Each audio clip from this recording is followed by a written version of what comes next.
Your belly stays soft while everything else shrinks. You walk every single morning and nothing moves. You're doing everything right and still nothing. Every health channel, every fitness article, every well-meaning friend at the office, they all say the same thing. Walk more, move your body, get your steps in. And you have. You've been getting your steps in for months. So why is the belly still there? Here's what none of those articles bothered to explain. There is a biological lock on your fat cells, a literal, physiological lock. And until that lock is disengaged, completely, fully disengaged, your morning walk cannot touch your belly fat, not a single gram of it. You can walk for an hour. You can sweat through your shirt. You can hit 10,000 steps before 7 a.m. And if that lock is engaged, the belly fat stays exactly where it is. And most people have that lock engaged every single morning without knowing it, without being told, because nobody explained what engages it. But here's the part that genuinely surprised me when I first understood it. The deep belly fat, the hard kind, the dangerous kind, the kind sitting behind your muscle wrapped around your organs, that fat is actually more willing to leave than the soft surface fat you can pinch. Your body built a specialized, targeted system to remove it, a system that responds to one specific signal. Most people accidentally turn that system off before they even get to the end of their driveway. If you want the hidden science of the human body, not generic health advice, hit subscribe. Now, let's dive in. Sarah is a 34-year-old marketing manager outside of Chicago. 2 kids, a 5-year-old and an 8-year-old. Her mornings are the only quiet she gets, so 3 times a week her alarm goes off at 5:50 a.m. She doesn't hit snooze. She laces up her sneakers, pads into the kitchen, hits the button on the Keurig, adds her usual splash of vanilla creamer, just enough to make it drinkable that early, and she heads out into the neighborhood before the house wakes up.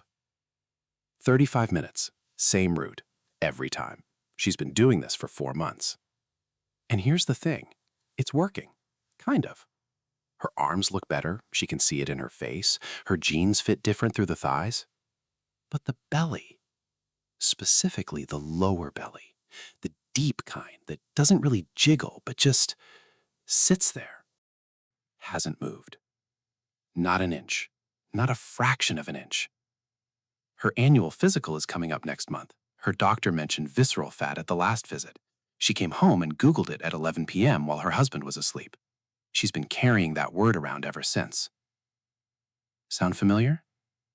Maybe not the Chicago suburb, maybe not the Keurig, but that feeling of doing the consistent, disciplined thing and watching it work everywhere except the one place that actually matters to you, that feeling is exact. So let's talk about what's actually happening inside Sarah's body and inside yours.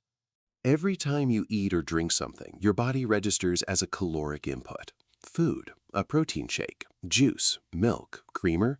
Your pancreas releases insulin. That's normal. That's insulin doing its job. Insulin is the hormone that manages blood sugar. It shuttles glucose into cells for energy.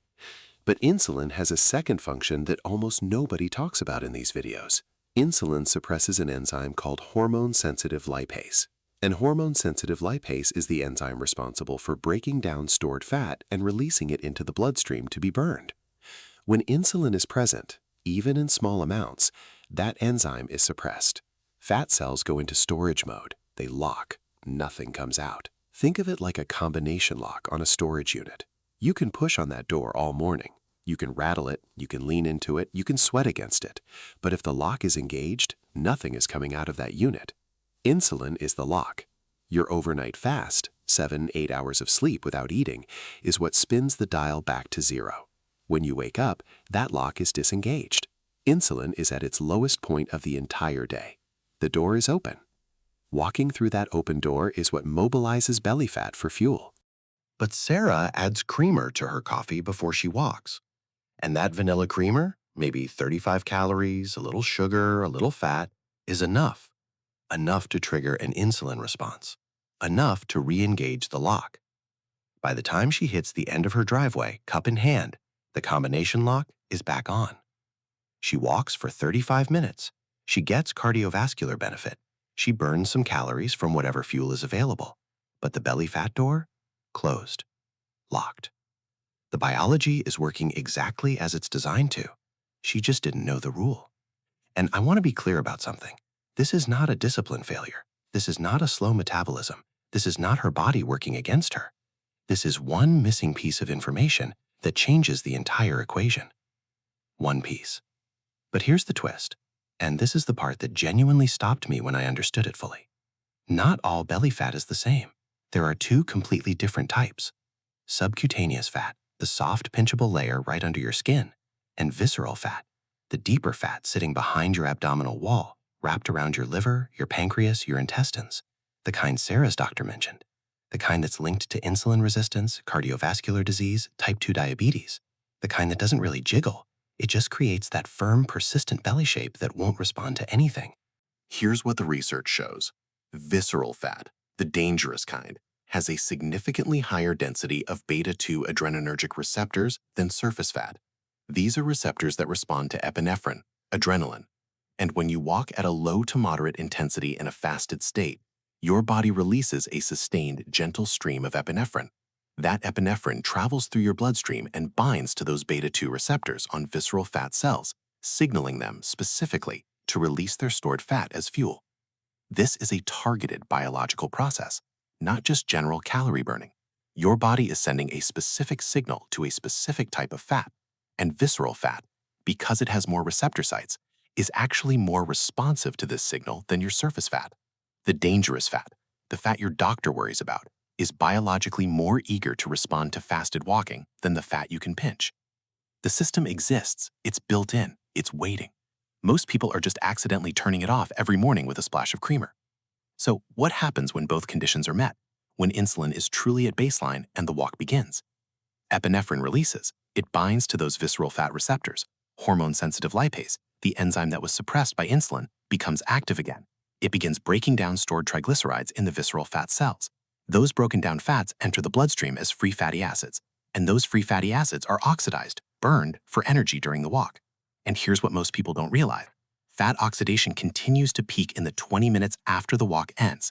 The walk opens the door. The 20 minutes after the walk is when the most significant oxidation happens. This is why the timing of breakfast matters just as much as the timing of the walk. Eating immediately after returning home re-elevates insulin, and those free fatty acids still circulating in the bloodstream, they get sent back into storage. The last phase of the process, the peak phase, gets canceled. You walked, you opened the door, then you closed it again before anything came out. Okay, so here's where we are. The biology is clear, the mechanism is specific, and honestly, this is the part I find genuinely hopeful. It's not complicated. It's not a dramatic overhaul. Sarah doesn't need a new workout plan.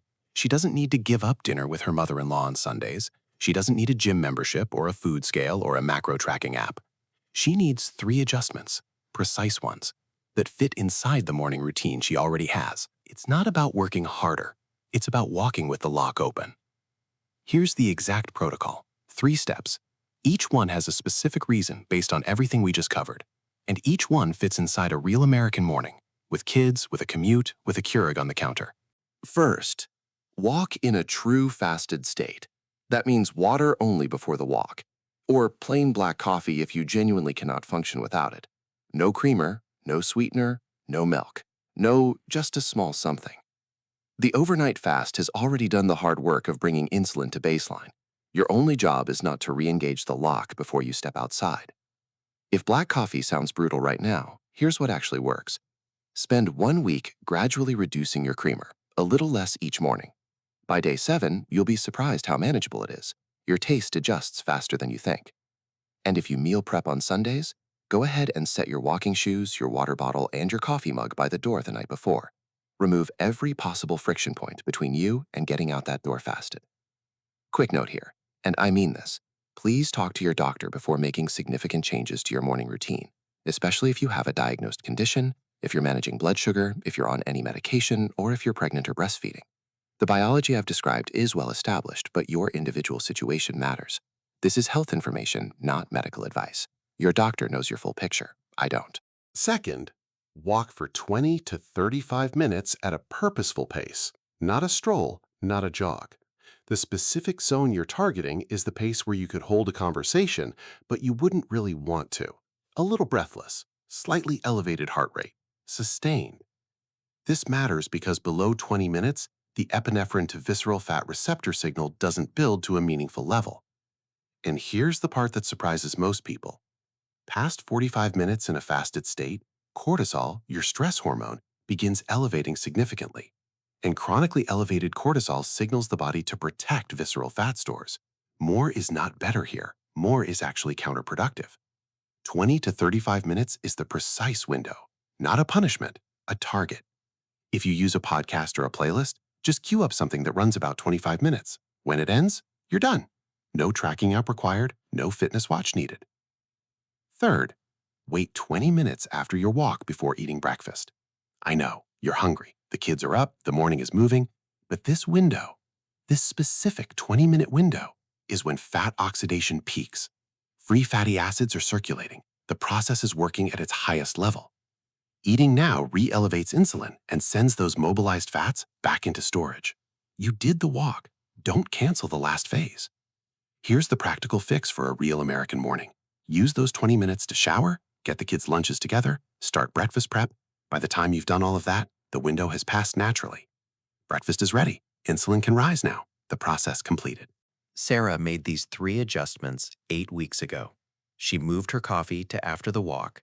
She switched to black. Took her about 10 days to fully adjust. She said it was annoying, but not as hard as she expected. She capped her walks at 30 minutes, and she started eating breakfast after her shower instead of the moment she walked back through the door. She's not a different person. Her mornings look almost identical to before. But the deep belly, the kind that didn't respond to anything, has started to change. Not overnight, not dramatically in week 1, but consistently, measurably, in the direction she'd been trying to move for months.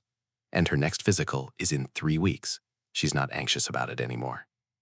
Your body has this system. It exists in you right now. The targeted mechanism for visceral fat is built in. It's been there the whole time. You may just have been one small, specific adjustment away from letting it work. Tell me, which of these is you? A, I walk regularly, but my belly doesn't budge. B, I have something small before my walk, coffee with creamer, a bite of something. C, my belly is the last thing to change even when everything else does. D, all 3. Comment A, B, C, or D below. I read every single one. Share this with one person who has been told their symptoms are just stress or just aging. One share could give them the answer they have been looking for.